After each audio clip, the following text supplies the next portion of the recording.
Bom dia, amados irmãos, graças e paz, queridos. Nós vamos ver hoje o livro de Lucas, capítulo 3, quando Jesus ele é levado ali perante Pilatos e perante Herodes. Já li o caminho do julgamento de Jesus, né? Eu vou ler um texto e não vou terminar hoje, porque o texto é bastante longo. E levantando-se toda a multidão deles, levaram a Pilatos e começaram a acusá-lo, dizendo: havemos achado este homem pervertendo a nossa nação, proibindo o tributo a César e dizendo que ele mesmo é o Cristo, o Rei. E Pilatos perguntou-lhe, dizendo: tu és o Rei dos judeus? E ele respondeu, disse-lhe: tu o dizes. E disse Pilatos aos principais dos sacerdotes e à multidão: não acho culpa alguma neste homem. Mas eles insistiram cada vez mais, dizendo: alvoroça o povo, ensinando por toda a Judéia, começando desde a Galiléia até aqui. Então Pilatos, ouvindo falar da Galiléia, perguntou se aquele homem era galileu. E sabendo que era da jurisdição de Herodes, remeteu a Herodes, que também naquele dia estava em Jerusalém.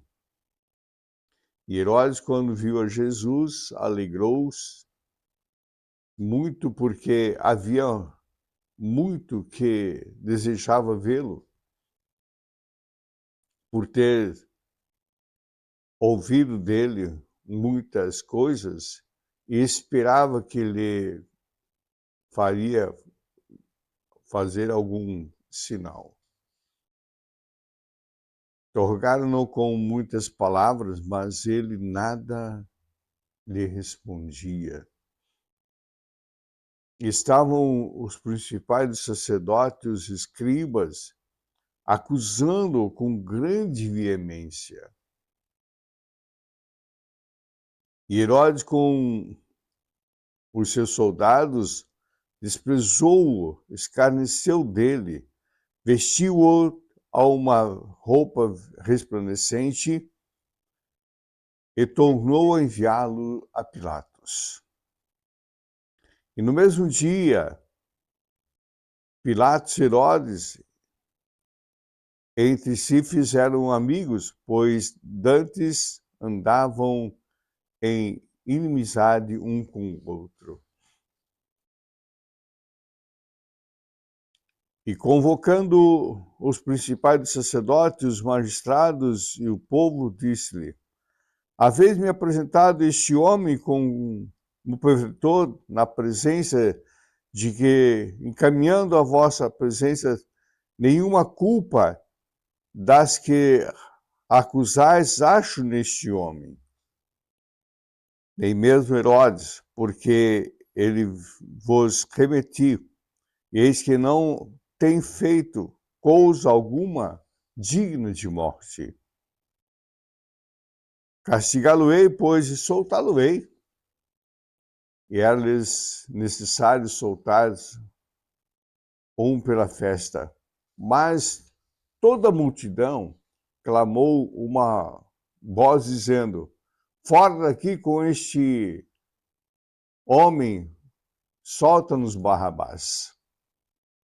E qual fora lançado na prisão por causa de uma sedição feita na cidade de um homicídio. Feito, pois, outra vez Pilatos querendo soltar Jesus. Falou, pois, outra vez Pilatos que querendo soltar, Mas eles clamavam ao contrário, dizendo: crucifica-o, crucifica-o. Então ele, pela terceira vez, lhes disse: mas que mal fez este? Não acho nele culpa alguma de morte, castigá-lo-ei e soltá-lo-ei. Mas eles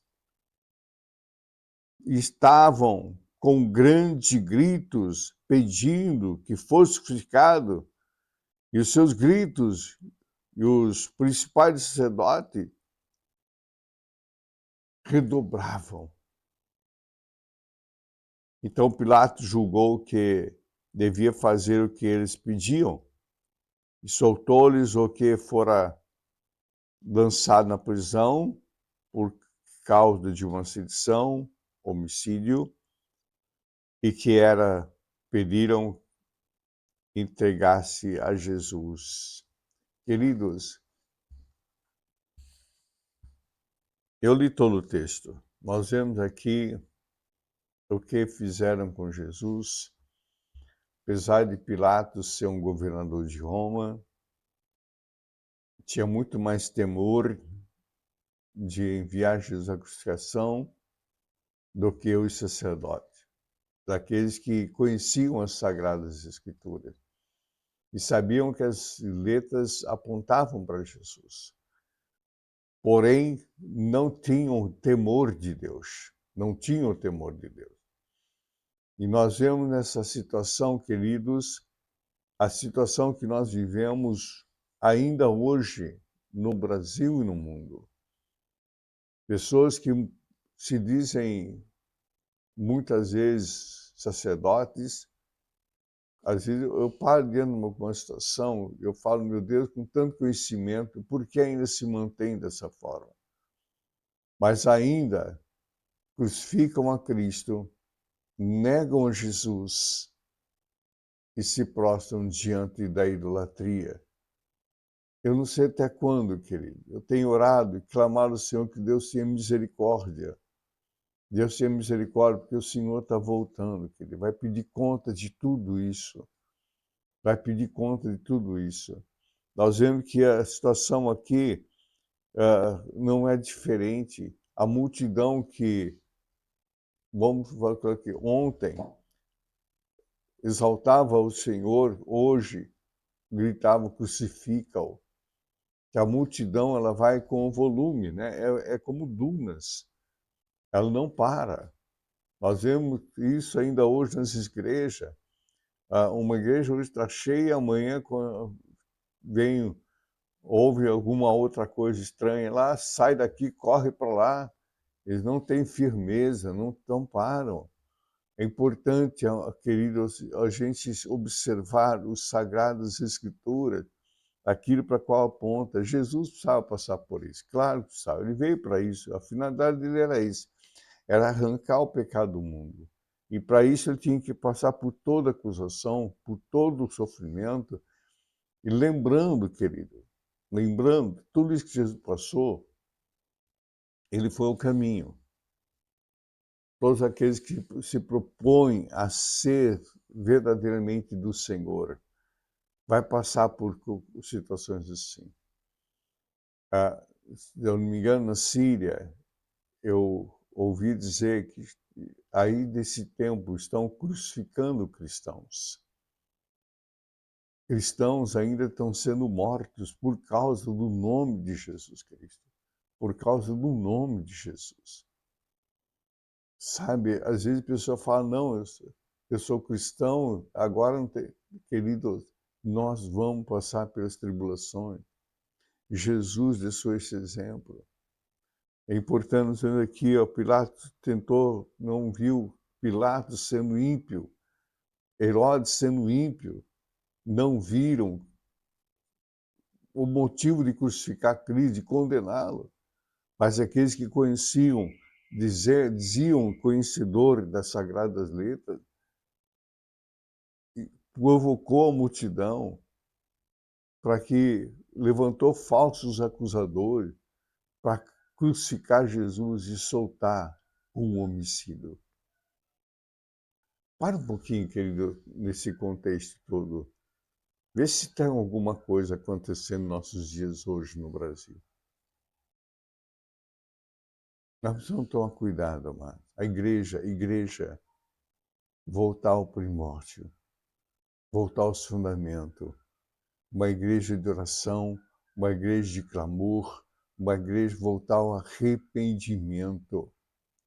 Se arrepender por essa obra que Jesus fez por mim e por ti. Pela tua salvação, pela salvação da tua casa, da tua família, pela salvação da minha casa, da minha família, pela salvação de toda a humanidade, de todos aqueles que nele creem. Nós precisamos voltar à unidade. A igreja está unida.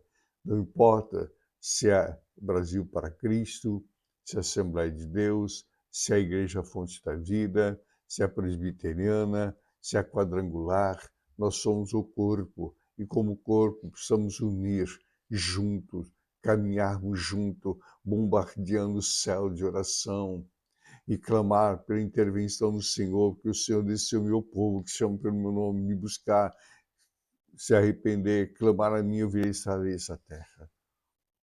Nós precisamos, Senhor, que essa obra de Cristo não foi em vão para mim e para a tua vida. Que o Senhor te abençoe e te guarde. O Senhor levante seu rosto sobre ti, tenha misericórdia de ti. Sobre ti, levante teu rosto e te dê a paz. A todos uma semana abençoada, uma semana de resposta de oração, uma semana de vitória em nome de Jesus.